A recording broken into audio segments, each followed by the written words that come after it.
No, ese tipo de cristianismo no sirve. Ese es el tipo de cristianismo que Pablo está atacando en esta carta. No lo olviden. Pero mis hermanos, lo que el mundo allá afuera necesita no son protestas. El mundo necesita ver a una iglesia que muestra a través de una vida transformada el poder del evangelio. El mundo necesita ver allá afuera una iglesia que no coquetea con esas cosas.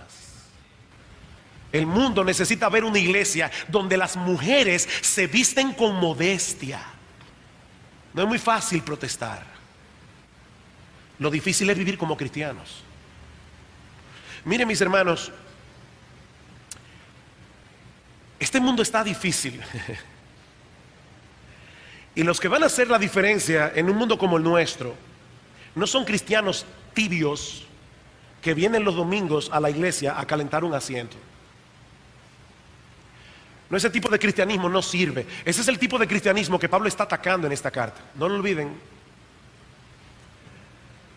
Ese es el tipo de cristianismo que Pablo está evidenciando aquí. Ese tipo de cristiano que vive enarbolando la bandera de sus derechos, la bandera de su libertad, pero no están dispuestos a ejercer el dominio propio, a poner un límite a sus apetitos, a sus inclinaciones, por amor a Dios, por amor a la iglesia, por amor al mundo y por amor a su alma. Ese tipo de cristianismo no hará la diferencia. Ese fue nuestro mensaje en parte en el retiro de jóvenes que tuvimos la semana pasada.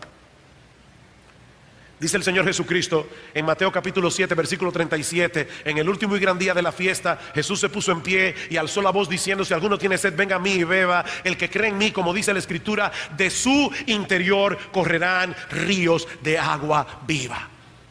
Y en Juan capítulo 10 versículo 10 dice el Señor: yo he venido para que tengan vida y para que la tengan en abundancia. Y esa palabra significa extravagante, una vida que es mejor de lo que yo esperaba.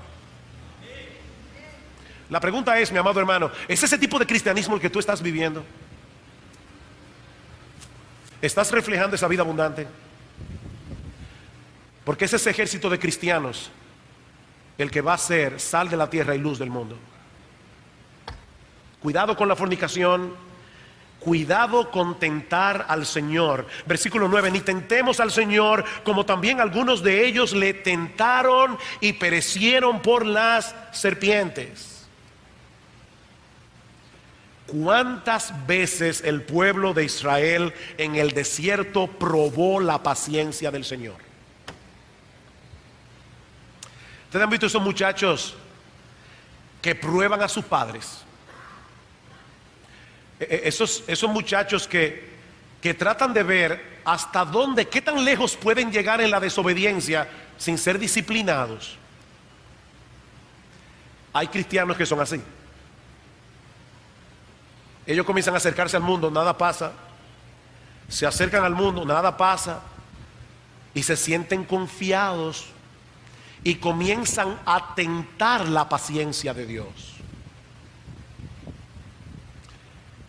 Y Pablo le está diciendo a los corintios: no malinterpreten la paciencia de Dios, porque estos judíos en el desierto malinterpretaron la paciencia de Dios y miles fueron muertos. Miren, mis hermanos, la paciencia de Dios tiene un límite. El problema es que nosotros no sabemos dónde está ese límite. La paciencia de Dios tiene un límite, nosotros no sabemos dónde está. Cuando es un cristiano el que pasa ese límite, entonces recibe la disciplina de Dios. Dice en Hebreos capítulo 12 versículo 6: Dios al que ama disciplina. Y ahora escuchen esta palabra: y azota a todo aquel que recibe por hijo. Azota. Hay padres que son muy débiles con sus hijos, y cuando tienen que disciplinarlos, toman un pañal de tela y le dicen: eso no se hace. No, eso no es azotar a un hijo. Dios no disciplina con pañales. Dios disciplina con lo que es necesario para que participemos de su santidad. Y Pablo más adelante va a decir a estos hermanos en Corinto que ya algunos de ellos habían sido disciplinados. En 1 Corintios capítulo 11, versículo 30, hablando de cómo algunos corintios participaban de la cena del Señor en una manera inapropiada, dice: por lo cual hay muchos enfermos y debilitados entre vosotros, y muchos duermen. Dios le quitó la vida a Ananías y Zafira. Traspasaron ese límite. ¿Quiere decir eso que toda persona que se enferma es por un castigo de Dios? No, de ninguna manera. En Filipenses capítulo 2, Pablo dice de Epafrodito que enfermó por la obra de Dios. Y dice que estuvo casi expuesto a la muerte. Y al mismo Timoteo tiene que decirle: Timoteo, usa un poco de vino por causa de tu estómago y de tus frecuentes enfermedades. No, no toda persona que se enferme es por un castigo de Dios. Pero mis amados hermanos, esa realidad no elimina la enseñanza bíblica de que Dios muchas veces enferma como disciplina. ¿Y qué pasa cuando es un incrédulo el que traspasa ese límite? Bueno, te voy a responder con Hebreos capítulo 10, versículo 31. Horrenda cosa es caer en las manos del Dios vivo. Hay personas que escuchan el Evangelio, saben que la Biblia es la palabra de Dios, saben que es la verdad, pero están probando la paciencia de Dios. Hasta un día. Hay un día en que una persona sin saberlo cruza una raya. Y horrenda cosa es caer en las manos del Dios vivo. Por último, Pablo dice: cuidado con la murmuración. Cuidado con la murmuración. Versículo 10. Ni murmuréis, como algunos de ellos murmuraron y perecieron por el destructor. Después de la rebelión de Coré, Datán y Abiram, y aparentemente Pablo está haciendo referencia a esa escena, dice que al día siguiente, Números 16, toda la congregación de los hijos de Israel murmuró contra Moisés y Aarón, diciendo: vosotros habéis dado muerte al pueblo de Jehová. Murmuraron contra Moisés. Y dice que perecieron por el destructor. Así como decíamos de la codicia, mis amados hermanos, muchos cristianos toman la murmuración como un pecado ligero. Dios no lo toma a la ligera. Dios no lo toma a la ligera. Porque Dios sabe que la codicia es altamente nociva, la murmuración, perdón, es altamente venenosa y profundamente ofensiva a Dios. Cuando tú te quejas, tú estás poniendo en dudas la bondad, el amor, la sabiduría de Dios. No, pastor, usted no me está entendiendo. Yo no me quejo de Dios, yo me quejo de mi marido, o de mi esposa, o de los hermanos de la iglesia. O, pastor, de quien yo me quejo es de ustedes, los pastores de la iglesia, y de los diáconos. No es de Dios. Mi amado hermano, mi amada hermana, no te engañes a ti mismo. ¿Quién controla tus circunstancias? ¿Quién controla a tu marido, a tu esposa, a los pastores, a los diáconos y al mundo entero? Es Dios. Cuando tú te quejas de tus circunstancias, tú te estás quejando del Dios que las gobierna. Te estás quejando de Dios. Y para Dios eso es altamente ofensivo. Era Dios que había puesto a Moisés y Aarón como líderes en el pueblo. Y estos israelitas no tuvieron reparos en murmurar contra ellos, y Dios lo tomó a título personal. Ahora, no pierdan de vista algo, hermanos. Tan pecaminoso es murmurar como prestar oído a la murmuración.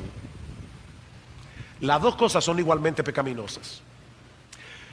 Yo no voy a hacer este ejercicio hoy aquí de ninguna manera, pero yo estoy seguro que si yo pidiera en este momento a todos los miembros de Iglesia Bíblica del Señor Jesucristo que levantaran su mano, todos los que quisieran tener una iglesia libre de murmuración, yo creo que todos levantarían la mano. Dudo mucho que un cristiano diga: no, a mí me fascina una iglesia llena de chisme. No, yo lo dudo.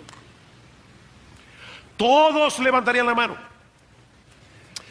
Ok, ya que tú levantarías la mano y tú quisieras tener una iglesia libre de murmuración, déjame decirte que eso es posible. Solo tienes que hacer dos cosas. Una, deja de murmurar. Deja de murmurar. Deja de quejarte de personas que no están allí. Tú tienes una queja con un hermano, tienes dos alternativas: o se la dices al hermano o le pones un manto de amor. Ahora, yo le decía a una persona en estos días, echarle un manto de amor a una ofensa no es tan fácil. Cuando yo era muchacho, a mí me encantaba leer a Gustavo Adolfo Bécquer. Yo no puedo entender cómo es que un hombre que podía escribir poesías tan hermosas. ¿Qué es poesía? Me preguntas cuando clavas tu pupila en mi pupila azul. ¿Qué es poesía? Y tú me lo preguntas, poesía eres tú. ¿Cómo un individuo que podía escribir versos así escribía cuentos tan terroríficos? Yo no sé cuántos de ustedes han leído los cuentos de Bécquer, pero yo los leía cuando era inconverso y dormía con los pies agarrados de noche. Había uno en particular de una muchacha que fue dejada por el novio en el altar, y cada vez que la enterraban y le echaban tierra encima, la muchacha sacaba la mano. Yo me acuerdo leyendo ese cuento de noche. ¿Sabes una cosa? Las ofensas, cuando tú las entierras, tratan de sacar la mano. Ellos después se dieron cuenta finalmente que lo que la muchacha quería era que el novio le pusiera el anillo de compromiso. Desde que le puso el anillo de compromiso al cadáver, bajó la mano y se quedó enterrada. Cuando tú dices, yo voy a tirarle un manto de amor, tú tienes que saber que tú estás entrando en una batalla en tu corazón, porque el diablo tratará por todos los medios posibles de traer a tu memoria esa ofensa una y otra vez, y tú vas a tener que decirte a ti mismo una y otra vez: yo le eché un manto de amor. Lo que ese cristiano me hizo, lo que ese hermano de la iglesia me hizo, esa ofensa ya fue pagada por Cristo en la cruz del Calvario. Entiérralo. Ahora, si tú no estás dispuesto a enterrarlo, entonces ve responsablemente a la persona que te ofendió y habla con ella y solo con ella, a menos que después tú necesites un testigo para cumplir Mateo 18. ¿Quieres una iglesia libre de murmuración? Deja de murmurar. Ahora, eso no es suficiente. ¿Quieres una iglesia libre de murmuración? Cada vez que un hermano de la iglesia se queja delante de ti de otro hermano, sea cualquiera, un hermano, un pastor, un diácono, quien sea, mi amado hermano, mi amada hermana, si alguien se queja de otro hermano de la iglesia delante de ti, tú le tienes que decir: mi amado hermano, mi amada hermana, es obvio que tú tienes un problema en tu corazón con esa persona. Yo te voy a dar un tiempo prudente puede ser una semana. Yo te voy a dar un tiempo prudente para que tú hables con esa persona. Si tú no lo haces, yo quiero que tú sepas que responsablemente yo voy a ir y le voy a decir: fulano o fulana tiene un problema contigo. Y yo te aseguro que esa persona jamás volverá a murmurar delante de ti.